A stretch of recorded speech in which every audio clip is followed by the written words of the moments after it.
Mga kabarangay Lakers, magandang umaga, magandang hapon, magandang gabi. Ito na naman po ang inyong kabarangay.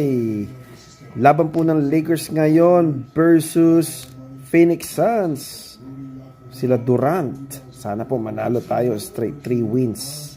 Para record tayo maganda, over 500. Nagdi-discuss ngayon ng TNT. Sa TNT po ang laban, hindi po sa Spectrum. Kaya tayo po ay manood sa TNT. Alright? Ito na po ang TNT announcers. Si Reggie Miller. Yan na po. LeBron, Reddish. Si Austin Lips hindi po papasok. Yan na, si Durant. Ready na ba kayo? Oops, si Bill, Bradley Beal. Booker. Kasi si LeBron, alam mo na.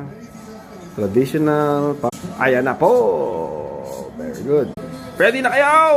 Ayan na po.